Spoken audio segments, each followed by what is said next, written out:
friends, I'm writer-director C.S. Nag, and we are gathered here today to celebrate the 98th birth anniversary of Dev Anand, one of the greatest movie legends of Indian cinema, whose very name is synonymous with the golden age of Hindi cinema from the 40s, 50s and 60s down to his last film made just a few months before he passed away in 2011. I was privileged to be his chief assistant at Nauketan, and this is my personal tribute to him and the wonderful team at Nauketan, which became like a foster family for me, as it did for so many others who came into the industry through its portals. And I owe a personal debt of gratitude to Dev Saab and his wonderful family, to Goldie, to Chetan Saab and their children, and to Kalpana ji and to Sunil, who remains a very good friend to this day and is carrying on, I'm happy to say, the great tradition of his father at Nauketan. Since this is his birthday today, and Dev Saab exemplified the joy and happiness of romance and love and harmony in his life, in his career. And his very name conjures visions of romance and glamour and happiness and joy. Let us light a candle to him, because his sublime spirit is still with us, inspiring us to emulate his example of living life with a zest, living it to the full, and never missing a moment to derive the most that you can, to explore the full potential that we have in us. And this is his message, that everything is in here, and we are what we express, and there is no hate, and there is no room for doubt, and there is no room for fear and any negative emotions. Once you tap into your potential and see the God that resides within, that inspires all our actions. And it is that spirit that he exemplified, because he was very well versed in our Vedic traditions as well as the Sufi tradition. And he exemplified the composite culture that we cherish so much in this country. So let us all join hands together and pay our respects to this great mentor to generations of film makers in this country, and try and imbibe his spirit on his 98th birth anniversary.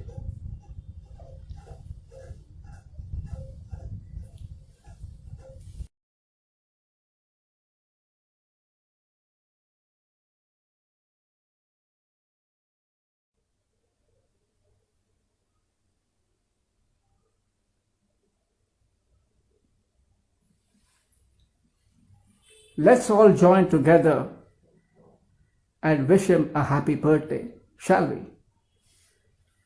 Happy birthday to you. Happy birthday to you. Happy birthday, dear Dev Saab. Happy birthday to you. These are the two books that tell his story. On the left is his autobiography that I had the pleasure of helping him edit, and it's called Romancing with Life. That's his autobiography. This book, The Road to Dev, tells the story of his philosophy of life, his cinema technique, and how he turned his dreams into reality.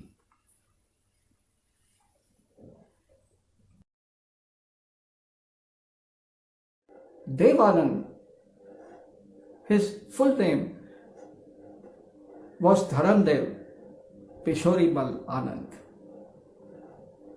and he was born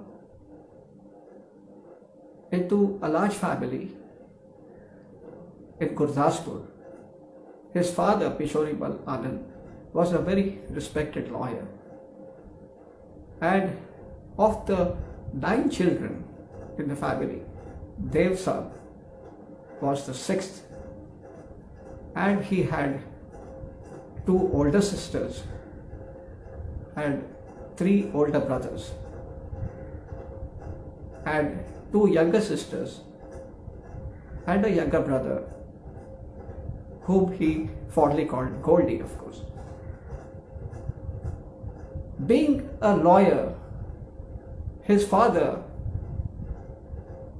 was gifted with a very sweet tongue, and he loved to declaim in an orator's style, and he loved words, the beauty of words, and he was extremely well-read, erudite person who would sit in his armchair, according to Dev Sahib, who loved talking about his childhood, in his easy chair, and would even get his hands especially on poetry and novels and short stories, but particularly even the dictionary, and he would explain the correct pronunciation of words, their meaning, etc. And he would sit for hours just flipping through the dictionary. And that's how he inculcated in Dev Sahib, and from a young age, a love for the beauty of language. His father, Peshorimal Anand, spoke fluent English as a lawyer, of course, but also well versed in Urdu and Farsi. Dev Sahib grew up also with a love for the romantics in England and their poetry through his brother's influence, because his father ensured that all the 9 children got the best education he could afford, the family could afford. And so everyone in Dev Sahib's family was a college graduate. He went for his BA honors in Government College in Lahore. And Dev Sahib told me he would walk through the fields from Gurdaspur to come down to Amritsar to catch the Lahore mail. And oftentimes he was very happy when he got a ride from some of the truckers or on a tractor when his trusted bicycle failed him oftentimes and had a puncture. He was not averse to walking through the fields. His mother was a doting mother, and he was very close and attached to his mother. And the very thought of her would bring a lump in his throat as he recounted his memories. After graduation, Dev Sahib had to fend for himself and the family, so he came to Bombay to try and find a job and make a living. And he had very little by way of contacts or people that he knew. Luckily for him, Chetan Anand, his brother, after his exam in London for the ICS, he had come to Bombay. He was in Bombay at the time and was there to receive him. And Chetan Anand had a friend who lived in Marine Drive and was a customs officer, where he shared the room with him. And so Dev Sahib was able to find some shelter with his brother and this customs officer in the poshest area of Bombay at the time, which was Marine Drive. And his next door neighbors, whom Chetan Anand knew on Marine Drive, were the great writer Raja Rao and Motilal, who was one of the top actors of that era, whom Dev Saab met through his brother. So began his life in Bombay. But since Chetan Anand had a job in the Doon School, he had to go back. And so he made arrangements for Dev Saab to stay with K.A. Abbas, the great writer, who had a house of his own in Shivaji Park area, who was known to both Chetan Saab and also to Raja Rao, his friend and next door neighbor, being a writer.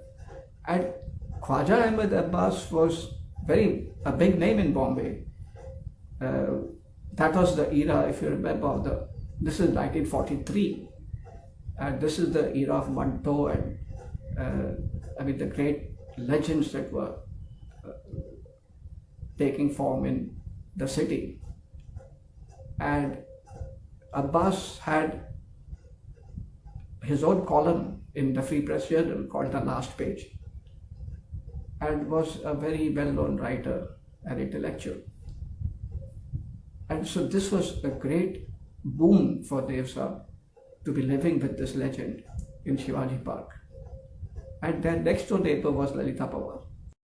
After Chetan Anand left to go back to Doon School for his job, Dev Saab didn't like the idea of being a burden to others and to Mr. Abbas.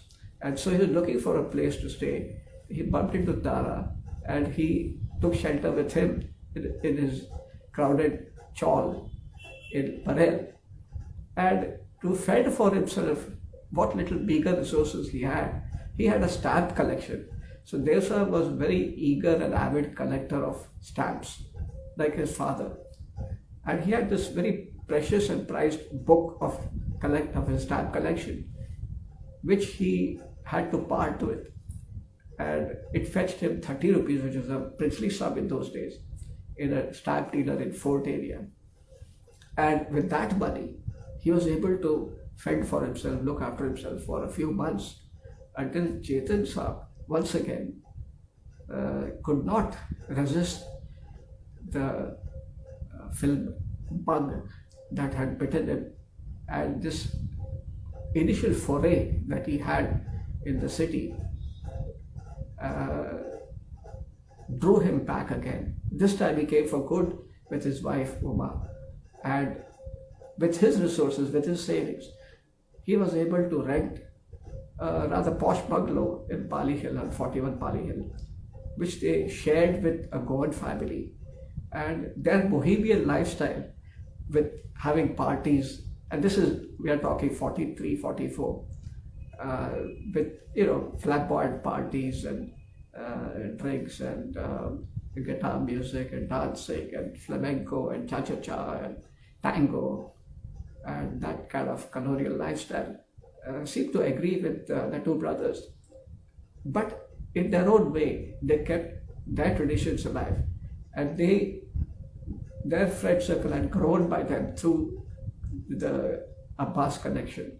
And they knew Shahid Latif and Ismat Chugta and other writers, and then IPTA, because Chetan Anand joined IPTA. He was a very active member of IPTA, Indian People's Theatre Association. So Nirupar Roy, Balraj Sahni, Prithviraj Kapoor, of course, and they were all the pioneers of that, Shambhu Mitra, etc. And so all of them found this bungalow in Pali Hill to be their haven. Around this time also, Ravi Shankar and Ali Akbar Khan, two of the greatest musicians of the 20th century that we have produced, they were trying to make a mark in Bombay. And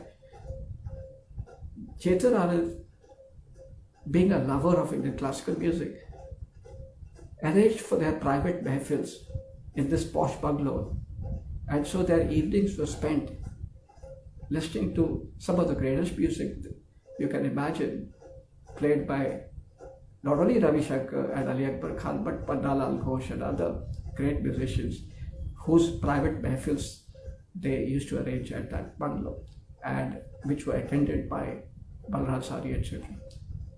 I grew up in Santa Cruz in Bombay, and my grandfather likewise came to Bombay in the early 40s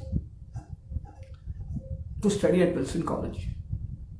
And he was associated with a Santa Cruz music circle, which was founded in 1920, which also promoted Ravi Shankar, Ali Akbar Khan. So, and Ravi Shankar used to visit and play in Santa Cruz, Saraswat Colony, where I grew up in my childhood.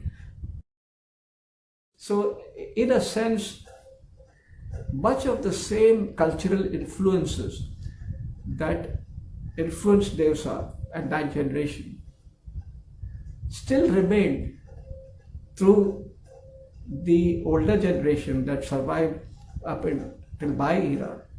And as a child, I inherited those sanskar, those influences from my grandparents and my parents, who grew up in that unique culture. Deo Saab by then had tired of his job. He was surviving on a job that he had picked on his own resources through a newspaper ad, and he was working in the posh Kala Ghoda area for the British Military Census Office, a job he hated because his job involved reading the letters, opening the letters, reading them, of our brave soldiers stationed abroad during the second year. This is when Second World War was going on in 44, 45. And he had to, the British Military Census Office would open the letters to make sure that there was no security breaches, so he had the unenviable task of sordid job, of going through other people's mail, their personal stories, and he found it not to his liking. And he would go and sit at the gateway looking at the ships sailing and dream of going abroad, because all the letters that he read, they were from Belgium and from France and Germany and wherever the Indian troops were stationed during the Second World War. Deo Saab, after the initial period of struggle, was able finally, through a common friend that he had made through Chetan Anand, called Masurekar, his name was.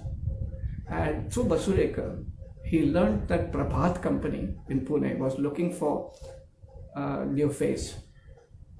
And so he showed up with other hopefuls at the Opera House area, where there was the famous pictures office, and met Baburao Pai, who was the contact person Masurekar had told him.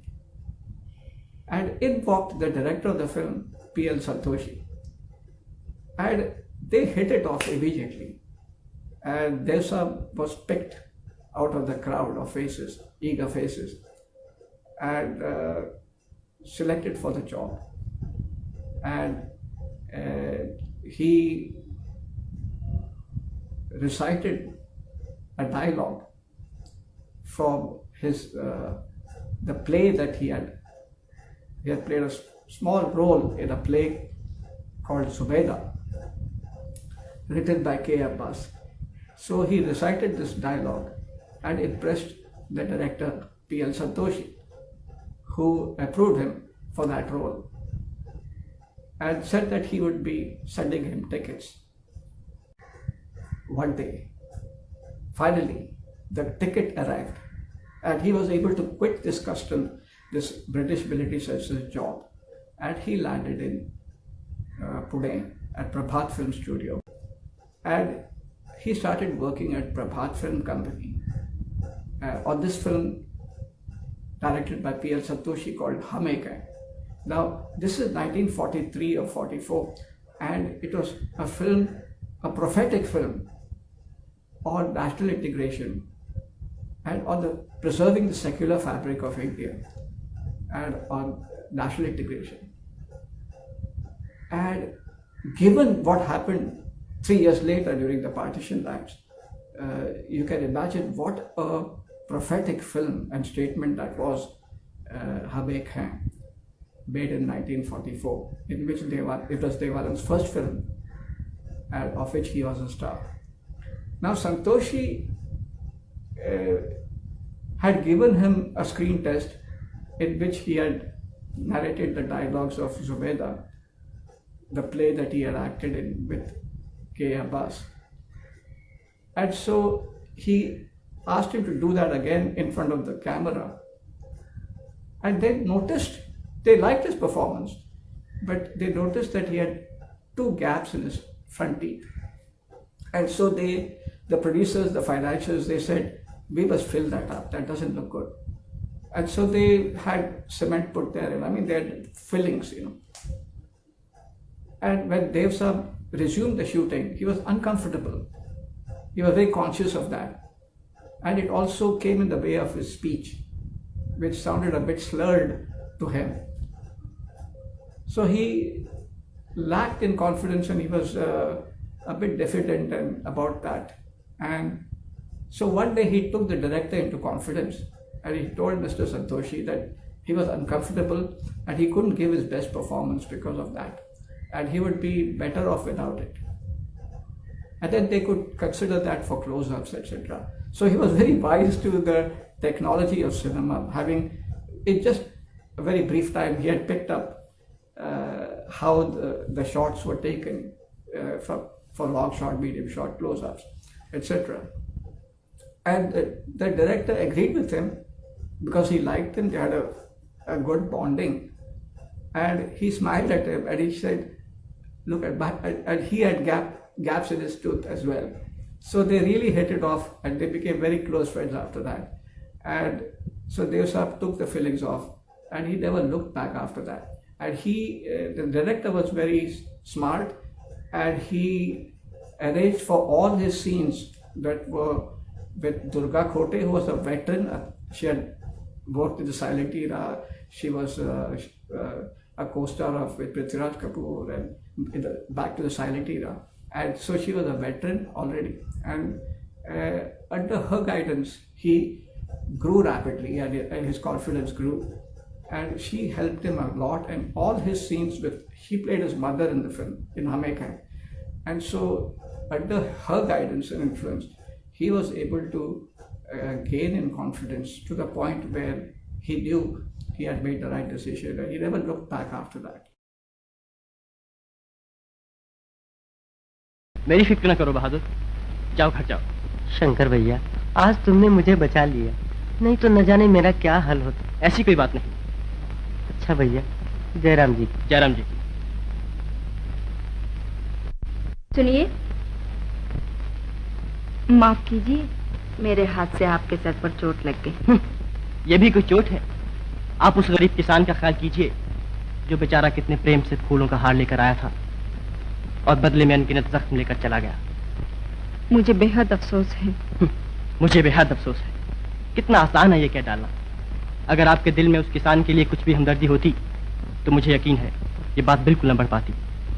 खैर, भूल जाइए। हिंदुस्तान के गांव में ऐसे वाकयात रोज हुआ करते हैं। And his next film was Aage Badho, and he was cast with Khurshid, who was a big star, a singing star, who had acted with K.L. Saigal, who had just passed away, in a film called Tansen, which was a big hit. So Dev Saab had the benefit of working with a big celebrity singing star, which he later on emulated with Suraiya and other singing stars that he worked with.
मैं प्रेम दीवानी ये भूल न जाना, वो कहीं भूल न जाना।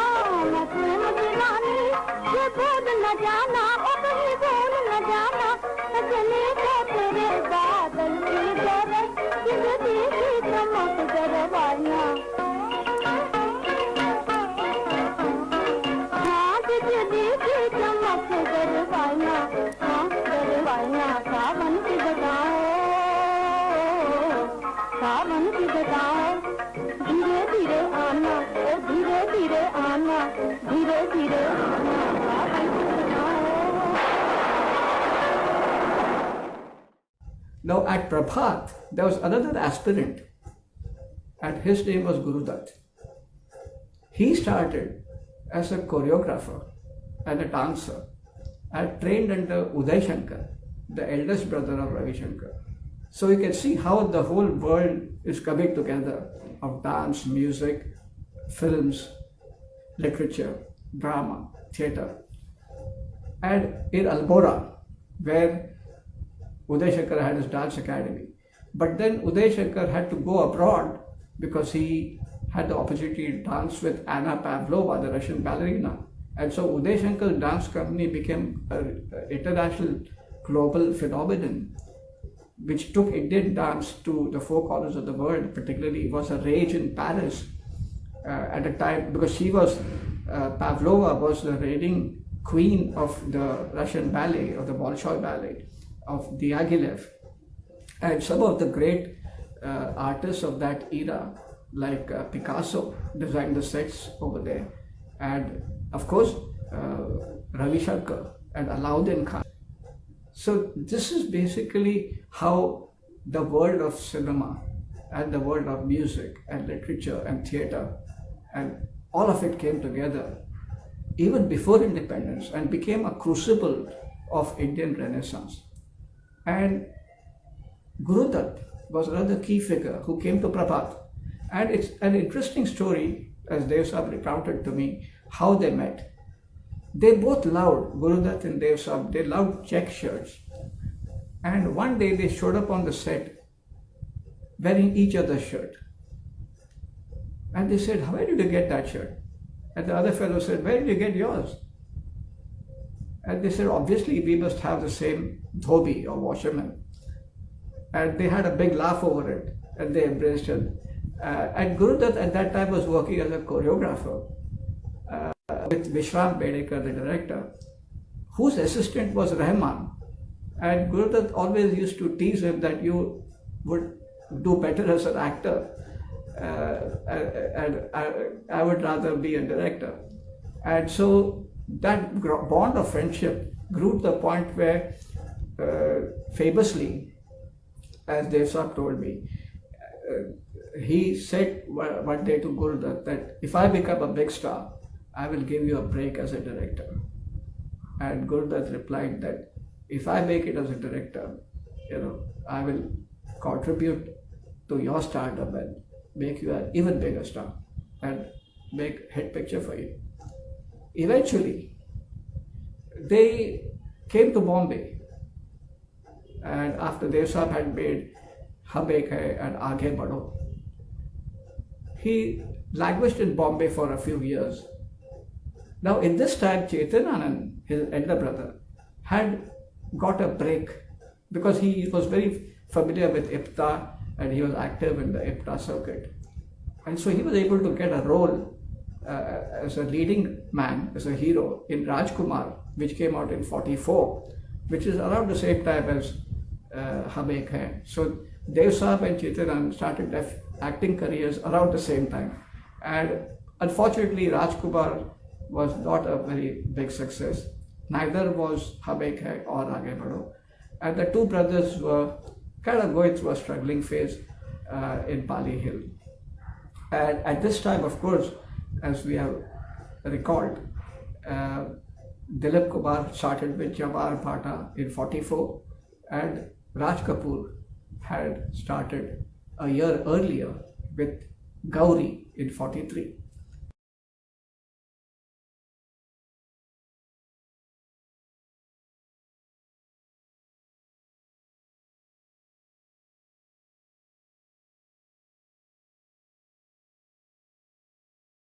these three great superstars that became the trinity, the holy trinity of Indian cinema, really got their start around the same time. Raj Kapoor was, of course, lucky because his father Prithviraj was already a big star at Bombay Talkies. And he got a start in 1935 as a child star, Raj Kapoor. And then, of course, got a break in Gauri when he was old enough, alongside his father. But had to wait until 47 with Madhubala and the two films that he made with her at Bombay Talkies. One was directed by Kedar Sharma and the Neel Kamal and Dil Ki Rani. And so he was the first actually, both of them were child stars, Madhubala and Raj Kapoor. And so they got a break together as hero and heroine in those two films. In Neel Kamal, which was quite successful for its time, and Dil Ki Rani. And Kedar Sharma went on to direct him, and he was a great writer-director of that era and wrote lyrics as well, and went on to direct him in a very successful film, Power in 1950 later on. But it was not until Awara that Raj Kapoor really became a superstar and came to the notice of the whole world, even the Russians.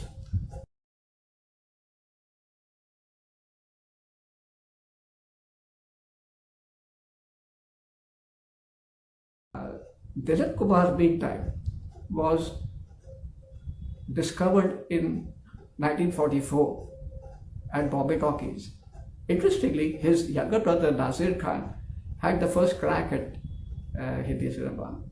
But Dilip Kumar's charisma and his genius as an actor came to light and was groomed by Devika Rani at Bombay Talkies. And his first film, Jwar Bhata, didn't do that well. But his second, with Noor Jahan, that hit the jackpot, and it was a big hit. And unfortunately, Noor Jahan had to go across the border to Pakistan after independence. But that was before independence that this film Jugnu came out, and that people remember to this day, which was a big hit which established Dilip Kumar ahead of these two.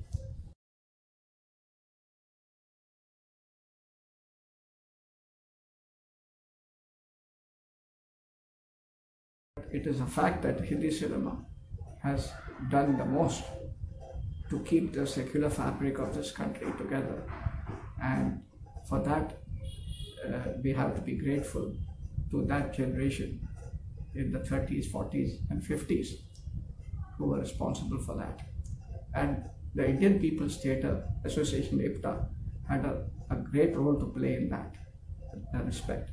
And all of these people, that is Prithviraj, Raj Kapoor, and the whole Kapoor family clan, with Shammi Kapoor, Shashi Kapoor, and all of them, and it continues with Ranbir and others. And before that, Balraj Sahni, K. Abbas, all of them, and Ismat Chugta and Shahid Latif and all the others, and Kamal Abrohi and Mehboob Khan, Mother India, all of that. Those great films and cultural revolutions that they created through their cinema. K. Abbas, Dharti Ki Lal, which gave a break to Balraj Sahni. And then Chetan Anand, being such a erudite scholar of literature, he made his film Nicha Nagar, which made a mark, which was the first Indian film to win a Golden Palm at the Cannes Festival. And it had music by Ravi Shankar. You see, his first film, and they then started Nauketan, and the first film that they made, Afsar, had music by S.D. Burman. Now, S.D. Burman was very much involved in folk music and classical music in Tripura, and he came to study under Tibir Baran, who was at All India Radio, and he was famous for his orchestral arrangements, because he was also a student of Alauddin Khan, who had his own by her band in his orchestra. So Tibir Baran was trained by Alauddin Khan also, and was very close to Ravi Shankar, Ali Akbar, all that whole group of Alauddin Khan's students at Maihar. And so S.D. Burman got the benefit of that. And when Ali Akbar Khan, so Ravi Shankar got the first crack with Neecha Nagar, and the film went on to win a Golden Palm at Cannes Festival for its music also.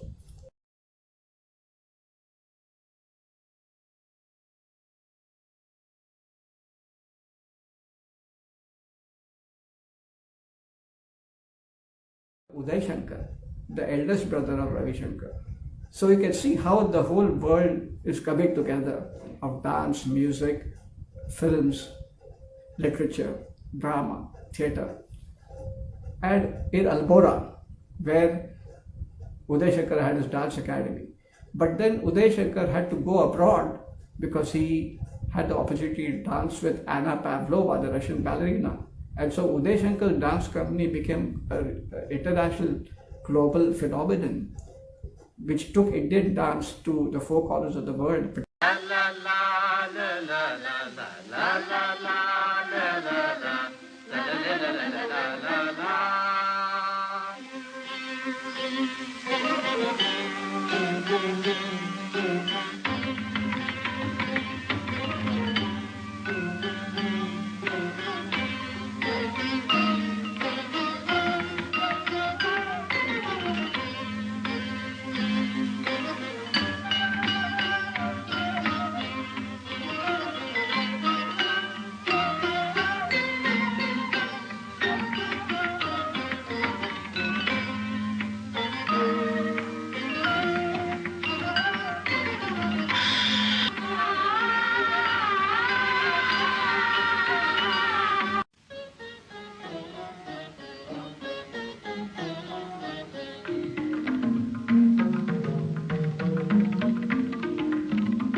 And the third film of Chaitanya was Andhiyan, which had music by Ali Akbar Khan. And during that time, Jaidev was his assistant. So we know what he did in Hum Dono. So this was the whole Nauketan family, you see. And Jaidev was assistant of, and a student and a disciple of Ali Akbar Khan, who had come to learn Sarod from him, and worked on Andhiyan, along with Pannalal Ghosh and Lakshmi Shankar and people like that. And Gopi Krishan was the choreographer. So that gives you an idea of the rich array of talent of some of the greatest legends in Indian dance, music, literature, and theatre that created this golden age of Indian cinema in the 40s and 50s when sound came and music came to illuminate our lives.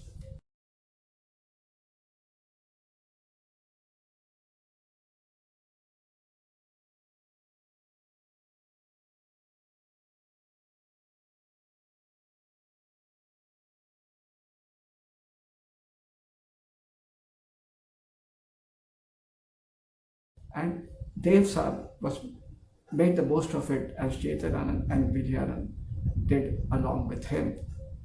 And it was this generation with Dilip Kumar and Raj Kapoor and Dev Anand who emerged as the holy trinity of cinema. And Raj Kapoor, of course, had, as I said, worked with Madhubala first. Then Dilip Kumar had these two big hits, Tarana and Amar with Madhubala. And then Dev Saab had his string of hits with Madhubala in Jali Note and in Kala Pani, which was a Nauketan film in the early 50s. And it also CID, by Gurudutt cast her.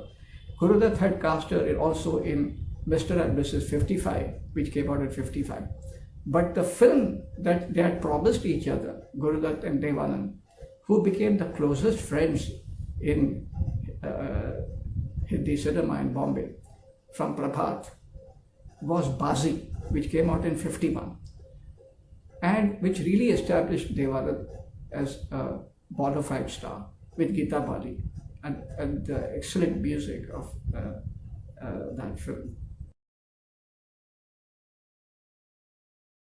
And in 48, of course, in 1948, around that time, Dev Anand, through his brother's influence and through Ismat Chugtai, whom he met in a train, he was asked to meet with a person in Bombay Talkies. He got his second big break after Prabhat at Bombay Talkies in 48, and that film was Zindi, which brought him in contact with one of the great stars of that era, Ashok Kumar, who was very helpful to him, and with Kishore Kumar, who sang his first song for Dev Saab in that era. And interestingly, people think that they associate Dev Anand with so many voices. I mean, so many singers sang for Dev Saab. But in 48, people think that Kishore was the first. But in 48, Mukesh sang for Dev Saab in Vidya. And Mohammad Rafi sang for him earlier in 46 for Aage Badho. So it was in fact Mohammad Rafi who lent his voice first, and then later on everyone had a crack at it. I mean, Dev Saab had Mohammad Rafi, Mukesh, Kishore Kumar, of course, became his voice later on, but Hemant Kumar, Talat Mahmood, and Manna Dey. So almost everyone have lent their voice to Dev Saab, and he could carry it all. But Kishore and him had a special affinity because they were actors working together in Tamasha, for example. बहे ना कभी नैन से नीर उठी हो चाहे दिल में पीर बावरे यही प्रीत की रीत बावरे यही प्रीत की रीत आशाएं मिट जाए तो मिट जाए दिल की आहें कभी न बाहर आए कभी न बाहर आए धरी हो होठों पर मुस्कान न कोई ले दिल को पहचान इसी में है रे तेरी जीत बावरे यही प्रीत की रीत. And Kishore singing in Saigal's voice in Zindi. जीने की तमन्ना कौन करे ये दुनिया हो या वो दुनिया अब ख्वाहिश दुनिया कौन करे मरने की दुआएं क्यों मांगूं. This early period of the 40s and 50s, it inspired some of the greatest films ever made in the golden age of Hindi cinema because of the noir influence. And now Dev Saab used to tell me that he and Guru Dutt would often have long discussions as to why we cannot make the films that we admire so much of Britain and Hollywood. And they were great admirers of Brando and the Method School of Acting, and of the great directors like Orson Welles and William Wyler, and the great films that were coming out like Citizen Kane and Mr. Smith Goes to Washington and It's a Wonderful Life. Jimmy Stewart, for example, Henry Fonda, and their naturalistic style of acting, and the Italian neorealist tradition of De Sica and Rossellini, which influenced so many people, and Renoir in the French tradition that influenced Satyajit Ray, Mridul and all of Ritwik Ghatak in the Bengal school. And so this was an age where film and culture and music broke through all barriers, as we know with Uday Shankar, Ravi Shankar playing, working with the Bolshoi Ballet, etc. So culture knows no bounds, no barriers, no borders. And it's a gift from the gods, the Gandharvas, the angels, who sing and dance and spread the message of love and peace. And the best embodiment of that was Dev Saab and that generation that preserved this culture. And it is their works in cinema that shine with that excellence, that quality that inspire us to this day. I don't think it has been preserved better than by the wonderful storytelling, the narratives, etc. And for me, coming from America, to learn the craft all over again at the feet of the master, Dev Anand, and all the tricks of the trade, the camera tricks, the set design, the innovative set designs, the noir lighting, which influenced most of the great filmmakers in the 50s, like most of the films of Guru Dutt and, for example, Shakti Sawant, Howrah Bridge. They all have this mood lighting, dark lighting, noir lighting, and the crime thrillers that came out in the 50s and up to the 60s, and which Dev Saab became the embodiment of. He was the master of the crime thriller, and from Baazi onwards. And Guru Dutt, of course, used that kind of noir lighting in all his films, thanks to V.K. Murthy, which you can see in Pyasa, Sahib Baby Gulam, and also in Kagaz Ke Phool, which was the magnum opus, which is the bounce lighting and all of those tricks. And camera and lighting played almost the role of a secondary character in those films to enhance every scene. And people spoke through the camera and through the music and through gestures and movements. And the close-up was never more powerful than a I could see Do Bigha Zameen and Dharti Ke Lal and Kabuli Wala and all these great films, that Bimal Roy, Pandini, and all of these great filmmakers that weaved their magic in the 50s. So they were one big family. And what Dev Saab told me was that there was no sense of rivalry, and that's when his friendship with Guru Dutt and Raj Kapoor and Dilip Kumar was so strong, and it endured for 50, 60 years till the last day they were alive. And it continues today through their admirers and their families and their well-wishers and their fans, which holds this country together. Now, in their memory, we will come to second segment of this show, which is the happiest, because I don't have to talk as much, and which is the musical segment. And I want to make a statement here that we will be showing you some songs, and I will give a brief description of the songs and the background to that. We will begin with a song that Dev Saab considered his anthem from Hum Dono, which summed up his philosophy of life. It summed up his credo of art, and which summed up basically what made him tick as a filmmaker. And that song is मैं जिंदगी का साथ निभाता चला गया, हर फिक्र को धुएं में उड़ाता चला गया.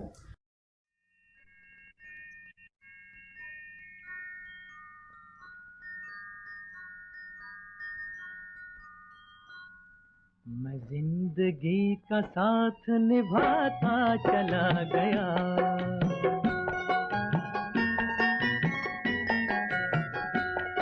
हर फिक्र को धुएं में उड़ाता चला गया, हर फिक्र को धुएं में उड़ा. And the second song from Hum Dono, Abhi Na Jao Chhodkar, which is also became a big hit.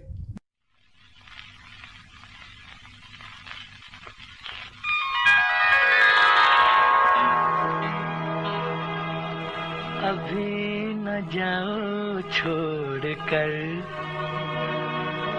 कि दिल अभी भरा नहीं, अभी न जाओ छोड़ कर कि दिल अभी भरा नहीं.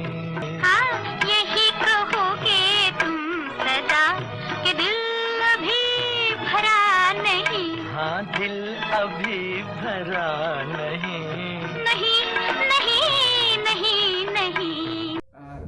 The next two songs that I was going to play were essentially Dev Saab's fascination for noir effects and fog effects.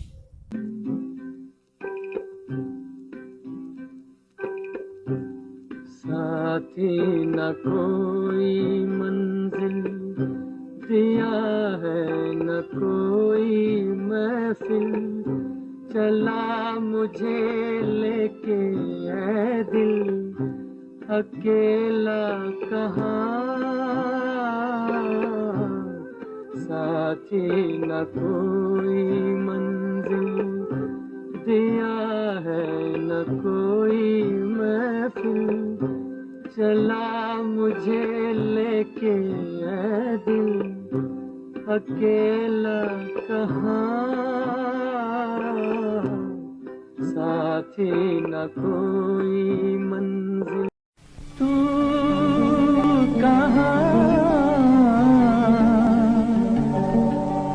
तू कहाँ ये बता, इस नशीली रात में माने ना मेरा दिल दीवाना, हाय रे माने ना मेरा दिल दीवाना. ओ तू कहाँ ये बता, इस नशीली रात में माने ना मेरा दिल दीवाना, हाय रे हाय माने ना मेरा दिल दीवाना.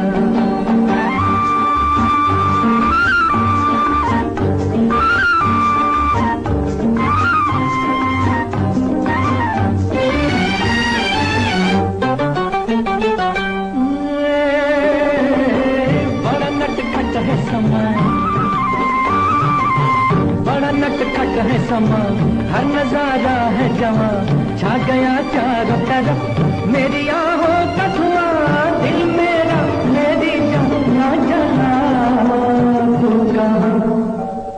तू कहाँ ये बता, इस नशीली रात में माने ना मेरा दिल दीवाना है, माने ना मेरा दिल दीवाना. And Gurudutt, of course, used that kind of noir lighting in all his films thanks to V.K. Murthy, which you can see in Pyasa, Sai Baby Gulam, and also in Kagaz Ke Phool, which was the magnum opus, which is the bounce lighting and all of those tricks. And camera and lighting played almost the role of a secondary character in those films to enhance every scene. And people spoke through the camera and through the music and through gestures and movements and the close-up.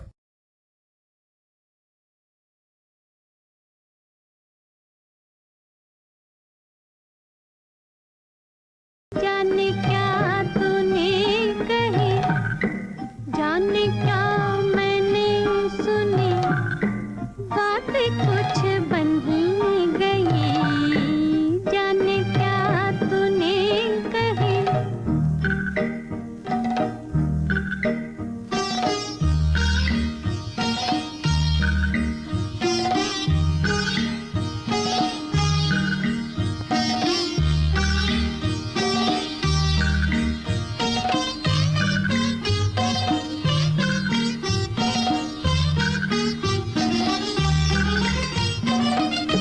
सनसनाहट सी हुई, थरथराहट सी हुई, जाग उठे ख्वाब कई, बात कुछ बन ही गई। जाने क्या तूने कही, जाने क्या मैंने सुनी, बात कुछ बन ही गई। जाने क्या तूने कही। ये कूचे ये नीलाम घर दिलकशी के, ये लुटते हुए कारवां जिंदगी के। कहाँ है मुहाफिज खुदी के, जिन्हें नाज है हिंद पर, वो कहाँ है, कहाँ है, कहाँ है, कहाँ है।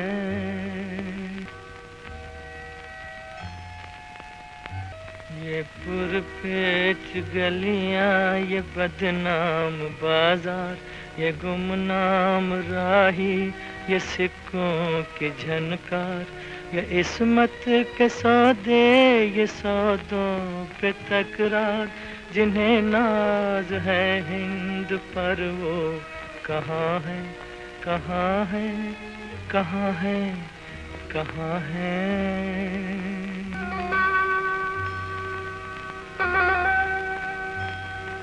ये सदियों से बेख्वाब सहमी सी गलियां, ये मसली हुई अध खिली जर्द कलियां, ये बिकती हुई खोखली रंग रलियां, जिन्हें नाज है हिंद पर, वो कहाँ है, कहाँ है, कहाँ है, कहाँ है।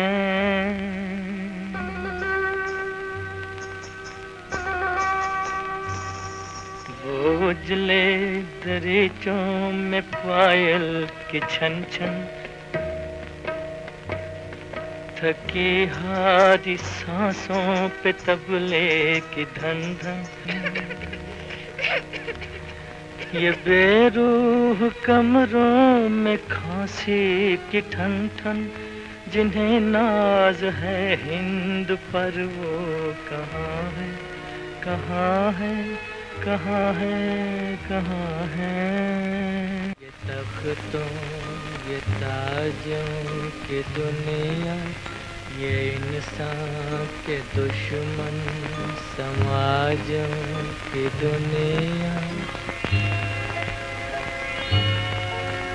ये महलों ये तख्तों ये ताजों की दुनिया, ये इंसान के दुश्मन समाजों की दुनिया, ये दौलत के भूखे रवाजों की दुनिया, ये दुनिया अगर मिल भी जाए तो क्या है, ये दुनिया अगर मिल भी जाए तो क्या है।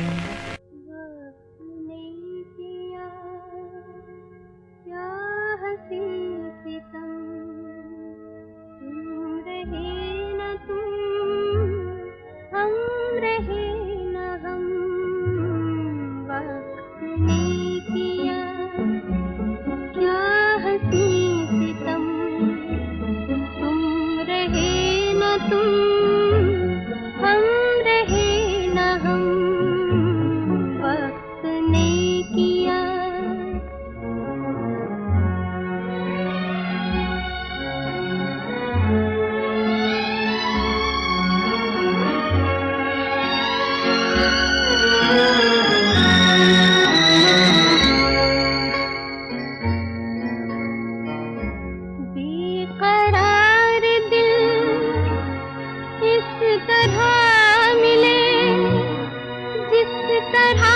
कभी हम जुदा न थे, बेकरार दिल इस तरह मिले जिस तरह कभी हम जुदा न थे। तुम भी खो गए, हम भी खो गए, एक राह पर चल के दो कदम वक्त ने किया। क्या हंसी सितम, तुम रहे न तुम, हम रहे न हम, वक्त ने किया।